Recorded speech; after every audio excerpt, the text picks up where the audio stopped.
دفعہ ایئرپورٹ پہ خاتون نے پوچھا کہ بھئی ہمارے شوہر جو ہیں وہ ایک ایک سال کے لیے ملک سے باہر رہتے ہیں، تو ہمارے لیے یہ تو نیچرل ہے نا، وہ کہتے ہیں ہمیں پھر برائی کے خیالات آنا شروع ہوتے ہیں۔ تو انہوں نے کچھ ایسے کچھ سوال پوچھے، وہ حیا کے خلاف ہیں، میں اس کو نہیں یہاں ڈسکس کر سکتا۔ میں نے ان سے کہا میاں کے علاوہ آپ کے پاس کوئی راستہ نہیں ہے اپنی خواہش پوری کر۔ تو وہ کہنے لگے پھر ہم کیا کریں؟ میاں بھی مجبور ہے، وہ کہہ رہے ہیں میں کیسے، اور اپنے ساتھ رکھ نہیں سکتا میاں، کیونکہ جو ہے وہ اس کے پاس اتنی تنخواہ نہیں ہے کہ بیوی کو رکھ سکے۔ تو چند کیس ایسے ہوتے ہیں۔ اصولی طور پر تو میاں کو چاہیے اللہ پہ توکل کرے، غریب بھی ہے نا اپنے ساتھ اپنی بیوی کو رکھے، کوئی بات نہیں، میاں بیوی دونوں روکھی سوکھی مل کے کھا لیں گے، کم پہ گزارا کر لیں گے۔ جو بیویوں کو چھوڑ کے ایک ایک سال دو دو سال کے لیے باہر جاتے ہیں، یہ شریعت نے بالکل پسندیدہ نہیں ہے۔ اللہ نے بیوی کو صاحبہ کہا ہے، ساتھ رہنے والی، ساتھ رہنے والی۔ مجھے وزیر آباد میں 1 مہینہ رہنا تھا، یہ بات ہوگی 2006 یا 7 کی۔ انہوں نے کہا کہ 1 مہینہ آپ نے یہاں اسٹے کرنا ہے۔ بیانات کے سلسلے میں نا مسجد 1 مہینے کے لیے میرے حوالے کی تھی، تو میں نے کہا بھائی میں تو بیگم کے بغیر 1 مہینہ نہیں رہ سکتا، بچے بھی تھے میرے، تو میں نے کہا 1 مہینہ میں نہیں رہ سکتا، مجھے بیگم بچے چاہیے، ان کا بھی ٹکٹ دو تو میں یہاں رہوں گا ورنہ نہیں رہوں گا۔ تو انہوں نے پھر بیگم بچوں کا بھی ٹکٹ دیا۔ وہ گھر والوں کے ساتھ رہ لیتے ہیں آدمی تمیز سے، ورنہ بیگم کے بغیر ہمارے لیے تو بڑا مشکل ہے اتنا لمبا عرصہ رہنا۔ مجبوری میں رہنا پڑتا ہے تو ایک الگ بات ہے، لیکن ہے مشکل کام، چاہے کتنے بھی آدمی کے میاں بیوی میں جھگڑے ہو نا، نہیں رہ سکتا بھائی۔ تو ایک ایک سال کے لیے پتہ نہیں کیسے رہ لیتے ہیں لوگ بیگم کے بغیر۔ ٹھیک ہے ان کی مجبوری ہوتی ہے، میں مانتا ہوں، لیکن اس میں کوشش کرو اللہ پہ توکل کرو۔ بیگم روکھی سوکھی کھا لیں گے، لیکن اللہ میاں نے بیگم کو صاحبہ کہا ہے قرآن میں۔ صاحبہ کا مطلب ساتھ رہنے والی۔ صاحبہ کا کیا مطلب ہے؟ ساتھ رہنے والی۔ تو اس کا مطلب جب شادی ہو گئی تو وہ پھل ترو کی طرح تمہارے ساتھ چپک گئی ہے۔ پھل ترو کی طرح اس لیے کہہ رہا ہوں کہ لوگ پسند ہی کرتے، لیکن اللہ نے اس کو آپ کے ساتھ کیا کر دیا ہے، اب جہاں جاؤ گے بیگم صاحبہ ساتھ ساتھ ہوں گے۔ شارٹ ٹائم کے لیے جانا ایک الگ بات ہے، لانگ ٹائم کے لیے جانا ہے تو بیگم آپ کے ساتھ اللہ نے بولو چپکا دیے، وہ خود بھی گناہ سے بچے گی، تم بھی گناہ سے بچو گے۔ تو اس لیے یہ طریقہ ٹھیک نہیں ہے سال سال کے لیے میاں بیوی کا دور رہنا، اور پھر خواتین بھی پریشان ہوتی ہیں۔ تو گناہ کسی کے لیے بھی حلال نہیں ہے۔ میں نے اس خاتون سے کہا کہ 1 سال آپ کا شوہر باہر ہے، کیا اس کے لیے حلال ہے گناہ کرنا وہاں پہ؟ جب اس کے لیے حلال نہیں ہے تو آپ کے لیے بھی حلال نہ۔ تو اللہ میاں نے صرف یہی رکھا ہے کہ ایک دوسرے کی خواہش پوری کر سکتے ہیں میاں بیوی، اس کے علاوہ ان کے پاس کوئی آپشن نہیں ہے۔ تو اب پھر بھی نہیں آ رہا میاں، تو میں نے ان خاتون کو یہ کہا کہ اپنے آپ کو بزی رکھیں۔ آپ کیا رکھیں بھائی؟ کوئی پازیٹیو ایکٹیویٹیز میں اپنے آپ کو کھپا دیں۔ ایسی موویز تو ویسے بھی ٹھیک نہیں ہے دیکھنا، خاص طور پہ فحش موویز دیکھنا، اور ٹک ٹاک پہ صبح شام بے حیائی۔ تو جب یہ انسان کی عادت ہے، جب وہ اپنے آپ کو کسی پازیٹیو کام میں لگا دیتا ہے نا، تو چند دن پھر یہ جھٹکے لگیں گے، اس کے بعد انسان نارمل۔ کئی لوگ ہیں جو ایک ایک سال گھر سے باہر رہتے ہیں، مجبوری میں بیویاں بھی رہتی ہیں، وہ گناہ نہیں کرتے۔ وجہ کیا ہے کہ وہ سوچتے ہی نہیں نا اس بارے میں، وہ اپنے آپ کو بزی رکھتے ہیں، مصروف رکھتے ہیں۔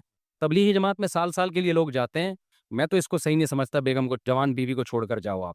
لیکن بہرحال جو جاتے ہیں تو وہ گناہ تھوڑی کرتے ہیں، بچے رہتے ہیں، کیونکہ وہ ایک خاص ترتیب میں اپنے آپ کو جوڑ چکے ہوتے ہیں۔ بہرحال یہ نہیں ہے اس کو، تبلیغ جماعت میں سال کے لیے جا رہے ہو، اگر شادی شدہ ہو بیگم کو بھی لے کے جاؤ ساتھ میں۔ ہم تو یہی کہتے ہیں تبلیغ والوں سے بھی، بھائی اگر سال کے لیے جا رہے ہو نا، تو یہ زمانہ بہت خطرناک زمانہ ہے۔ حضرت عمر نے جہاد میں نہیں چھوڑا تھا، تو یا اس کے لیے جو ہے وہ ایجڈ ہو گئی ہے، بوڑھی ہو گئی ہے، ایک الگ بات ہے، لیکن آج کل بہت مسائل کھڑے ہونے کا خطرہ ہوتا ہے۔ لوگ کہتے ہیں نہیں فلاں سال کے لیے گیا کوئی مسئلہ نہیں ہوا۔ بھائی مسئلہ ہونے پر حکم کا مدار نہیں ہے، فتنے پر حکم کا مدار ہے، خوف پر۔ بے پردگی جب ہوتی ہے تو لازمی زنا نہیں ہوتا، لیکن زنا کا خطرہ ہوتا ہے، تو خطرے کی بیس پہ شریعت نے عورت کو پردے کا حکم دیا ہے، سمجھ رہے ہو؟ تو آپ اپنی بیگم کو 1 سال کے لیے، جوان بیوی ہے، اس کو چھوڑ کے چلے گئے، تو ضروری نہیں کہ وہ برائی میں لگے، لیکن برائی کا خطرہ ہے نا، تو خطروں کی بیس پہ حکام دیے ہیں شریعت نے۔ برائی کا یقین ہو پھر تو بالکل ہی حرام ہے، تو خطرے کی بیس ہے، خطرہ اس بات کا، اس لیے اتنا لمبا بیگم کو چھوڑ کے جانا ٹھیک۔ اور میں آپ سے بتاتا ہوں، دیکھو جس کو بیوی کے حقوق دینے ہو نا، اپنی بیٹی کو سامنے رکھ کے سوچ لے۔ آپ یہ چاہتے ہو کہ آپ کی بچی کی شادی ہو اور داماد اس کو 1 سال کے لیے چھوڑ کے چلا جائے، تو آپ اپنی بیٹی کے لیے پسند کرو گے اس بات کو؟ تو جو اپنے کے لیے پسند نہیں کر رہے، دوسروں کی بیٹیوں کے لیے کیوں پسند کر رہے ہو اس بات کو؟ یہ تو غلط ہے نا۔ تو اس لیے یہ اچھے لوگوں کی علامت نہیں ہے۔ ہاں تبلیغ میں اللہ کے لیے قربانی دے رہے ہوتے ہیں، لیکن بیگم کو بھی لے جاؤ یار۔ سمجھتے ہو کہ نہیں سمجھتے؟ یا پھر شادی کے بغیر پہلے سال لگا لو، شادی کی ہے تو پھر بیگم کو ساتھ لے کے جاؤ۔ تو بڑے مسائل کھڑے ہونے کا خطرہ ہوتا ہے آج کل۔ تو اس لیے اس میں جب، اور اگر نہیں ہے، کوئی صورت نہیں بن رہی ہے، تو پھر اپنے آپ کو مثبت ایکٹیویٹیز میں اتنا کھپا دو، تو میں آپ کو گارنٹی سے کہتا ہوں چند دن، چند مہینوں کے بعد آپ کے دماغ سے وہ خیالات نکل جائیں گے، تو آپ مصروف کر دو گے اپنے آپ کو۔ لیکن اس بیس پہ آپ کے لیے کوئی بھی گناہ حلال نہیں ہے، گناہ حلال نہیں ہوگا آپ کے لیے۔ اچھا بھائی، طاہر شمیر رحیم یار خان انٹرچینج سے جب بھی گزر ہو میرے پاس کھانا کھا کے جائے۔ ٹھیک ہے انشاءاللہ، صلو علی الحبیب۔ چلیں کبھی گزریں گے تو. لیکن وہی ہے, کسی سے ملاقات نہیں کروانی, سیدھا کھانا رکھ دینا ہے, اصرار نہیں کرنا, ہماری مرضی, کھانا کھائیں نہیں کھائیں, نکل لیے پھر ٹھیک ہے. ایسی دعوت ہمیں بہت اچھی لگتی ہے. دیکھو مجھے وہ مہمان اچھا لگتا ہے جو بے تکلف ہو. آپ سمجھتے ہو نا میری اس پوری تقریر سے کہ میں لوگوں سے ملنا نہیں چاہتا, ایسا نہیں ہے. بے تکلف آدمی مجھے پسند ہے. میرے پاس 3 دن بھی لوگ ٹھہر کے جاتے ہیں جو میرے رشتے دار نہیں ہیں, لیکن یہ وہ لوگ ہیں. کیسے لوگ ہیں؟ ابھی پشاور سے میرے پرانے دوست آئے ملنے کے لیے, آئے, میں نے کہا السلام علیکم, کیا حال ہے, سب سیٹ چل رہا ہے الحمدللہ. اس کے بعد پتہ نہیں مجھے, میں بھول گیا, وہ خود ہی جا کے کھانا کھا رہے ہیں. میں تو مصروف آدمی ہوں بھائی, خود ہی کھانا کھا رہے ہیں, لیکن برا نہیں محسوس کر رہے. پھر جب مجھے ٹائم ملتا ان کو بلا لیتا, آ جاؤ یار بیٹھتے ہیں, کیا بھائی چائے بنا کے لاؤ, بھائی ان کو بھی پلاؤ مجھے بھی پلاؤ. پھر کھانے کے ٹائم پہ مجھے یاد آیا, ارے وہ آئے ہوئے ہیں, میں نے کہا آپ بھی آ جاؤ کھانا کھا لو. انہوں نے کھانا کھا لیا, صحیح ہے نا. پھر بھول گیا میں, کہاں گئے پتہ نہیں کہاں گئے. پھر اگلے دن مجھے یاد آیا, اڑے بندہ آیا ہوا ہے بھائی, لیکن وہ ناراض نہیں ہو رہا. پھر میں آیا, جب میں فارغ ہوا میں نے کہا آ جاؤ یار, میں نے فلاں جگہ جانا ہے بیان کے لیے, اب بھی میرے ساتھ ہی گاڑی میں آ جاؤ. اپنے ساتھ گاڑی میں بٹھایا, لے گئے ان کو, بیان کیا, گھمائے, پھر آیا اپنے ساتھ ہی واپس لیا. پھر بھول گیا میں, پتہ نہیں بندہ گیا کہاں پہ. تو وہ ناراض نہیں ہوئے. 3 دن اسی طرح ہم نے ہنسی خوشی گزارے. اس کے بعد وہ نکل لیے. انہوں نے کہا میں پشاور پہنچ چکا ہوں. میں نے کہا یار کوئی میری طرف سے کوتاہی ہوگی, معاف کر دینا. کہہ رہے کہنا تو یہ چاہیے تھا, بدتمیزی کی انتہا کر دیا, لیکن وہ خوش تھا. ایسے بندے 100 دفعہ ہیں. میں نے تو ایک کمرہ اسپیشل مہمانوں کے لیے بنایا ہوا ہے, واش روم کے ساتھ, کہ مہمان آئیں اسٹے کریں یہاں پہ. لیکن وہ مہمان جو تکلف والا نہ ہو, کہ جی پوچھا نہیں مجھے ناشتے میں مفتی صاحب نے, بھائی ہماری بہت ٹینشن ہے, ابھی یہ تجھے پوچھیں گے تو ہم تو گھر والوں کو کون پوچھے گا. ہاں کوئی بہت میرے ٹیچر آ جائے نا, استاد آ جائے, معزز مہمان, کوئی بہت ہی اپر لیول کا میرے ٹیچر آ جائے, میرا چاچو آ جائے, وہ چاچو تو میرے بیچارے انتقال ہو گیا, میرے ماموں آ جائے, تو ان کے ساتھ یہ سلوک نہیں ہوگا. اپنی شرمگاہ کی حفاظت, یہ چیز بھی آپ کو کافروں میں نہیں ملے. آپ نے دیکھے ہندو بھگوان کی خاطر برائی سے بچ جائیں, نظر کی حفاظت کریں, زنا سے بچ جائیں, شاید کوئی لاکھوں میں کوئی ایک ہو. انگریزوں میں تو جو عیسائی ہیں, یہ پورا امریکہ یورپ تو کرسچینٹی ہے نا, یہ تو کرسچن ہے, اپنے آپ کو منہ سے بولتے بھی ہم کرسچن ہیں. کیا انہیں معلوم نہیں ہے کہ حضرت عیسیٰ علیہ السلام نے زنا کو حرام قرار دیا ہے, لیکن کیا بچتے ہیں؟ تو اللہ سے ریلیشن کے بغیر آدمی زنا سے بچ نہیں سکتا. وہی بچے گا جس کے دل میں اللہ کا خوف ہو. اللہ کے خوف کے علاوہ کوئی ایسی پاورفل موٹیویشن اب تک ایجاد ہی نہیں ہوئی ہے جو مرد کو زنا سے روک دے. کوئی موٹیویشن ایسی ہے ہی نہیں, کیونکہ زنا بہت زیادہ انسان پہ اس کا غلبہ ہوتا ہے, اس سے بچنا بہت مشکل ہے. کیسے روکے گا کوئی ڈاکٹر آپ کو, کیسے روکے گا؟ اس سے صحت خراب ہوگی, اس طرح روکے گا آپ کو. وہ کہے گا اس سے خاندانی نظام تباہ ہو جائے گا, تو اگلا کہے گا میرے کرنے سے کیا نظام تباہ ہوگا, تو پوری دنیا جب زنا چھوڑے گی تو نظام بحال ہوگا نا, میرے اکیلے سے کیا ہوتا ہے. وہ آپ کو کہیں گے اس سے ایڈز پھیلتا ہے, تو لوگ کہیں گے ٹھیک ہے ہم ایڈز کی جو بچنے کی تدابیر اختیار کر لیں گے. کوئی آپ سے کہے گا کہ جی آپ کا پیسہ اس سے برباد ہو جائے گا, تو آدمی کہے گا ایک دفعہ کر لیتا ہوں, جب برباد ہونے لگے گا تو نہیں کروں گا. ہر چیز کا شیطان جواب آپ کو دے دے گا. اس کے لیے سوائے اللہ سے ریلیشن کے کہ آپ کو کس کا خوف ہو, اللہ کا. وہ آگ میں ڈالے گا اگر میں نے زنا کی, وہ آگ میں ڈالے, وہ برباد کر دے گا زندگی میری. زانی کو آخرت میں سزا بعد میں ملتی ہے, دنیا میں سزا پہلے. دنیا کی سزا پتہ ہے کیا زانی کی؟ اس کی فیملی لائف کی ایسی کی اس کے دل میں بیوی کی محبت نہیں بلکہ بیوی بوجھ لگتی ہے اس کو. آپ سوچو جس کو اپنی بیوی بوجھ لگنا شروع ہو جائے, اس کو گھر میں کیا مزہ آیا. شادی شدہ آدمی سفر میں جاتا ہے, گھر میں بھاگنے کی اس کو جلدی ہوتی ہے, اس سے میاں بیوی کا ریلیشن بنتا ہے, پھر اولاد کا ماں باپ سے ریلیشن بنتا ہے, تو اس کے ایک جس کو ہندی میں کہتے ہیں نا پریوار ہوتا ہے, خاندان ہوتا ہے. بعض الفاظ ہندی کے بڑے اچھے ہیں, وہ پریوار کا لفظ نا بڑا ایک اٹریکٹیو سا لفظ لگتا ہے, اس لیے میں بار بار پریوار لے کر آتا ہوں. تو ایک پورا آپ کا کیا ہوتا ہے, ایک خاندان آباد ہوتا ہے. عورت کو شوہر پہ اعتماد ہوتا ہے, کیونکہ یہ جو شوہر 2 نمبر ہوتے ہیں یہ بالآخر پکڑے جاتے ہیں, یہ ہو نہیں سکتا کہ پکڑے نہ جائیں, یہ کہیں نہ کہیں پکڑے جاتے ہیں. عورت کو پتہ چل جاتا ہے کہ اس کا ریلیشن ہے, اور پھر عورت کے دل میں شوہر کی 2 ٹکے کی حیثیت نہیں. بعض دفعہ تو یہ ہوتا ہے کہ عورت شوہر کی قدر کرنا چھوڑتی ہے, ٹائم پاس کرتی ہے, اور بعض دفعہ خود بھی وہ بدکردار بن جاتی ہے. وہ کہتی ہے جب تمہارے تعلقات ہو سکتے تو ہمارے کیوں نہیں ہو سکتے. تو اب کیا ایسا رشتہ تو گیا تیل لینے, رشتہ کہاں گیا, بولو تیل لینے. تو جب رشتہ تیل لینے گیا تو اس کا نقصان کیا ہوگا کہ زانی جو زنا کر کے جو تھوڑی دیر کی خوشی ہوتی ہے وہ تو حاصل ہوتی ہے, لیکن جو ایک کنٹینیوسلی ایک خوشی انسان کو گھر میں بیوی بچوں کی محبت سے, اور پھر وہ بڑھاپے میں دادا دادی نانا نانی, یہ ساری جو ایک مستقل خوشی ہے, یہ ہمیشہ کے لیے اس سے کیا ہو جاتا ہے, محروم. بالکل نشے کی مثال ہے کہ چرس پینے کا مزہ 10-15 منٹ کا, مجھے ٹوٹل کیلکولیشن معلوم نہیں کیونکہ میں کوئی چرسی الحمدللہ ہوں نہیں, آئندہ کسی چرسی سے پوچھوں گا. کل میں نے 3 جہاز دیکھے,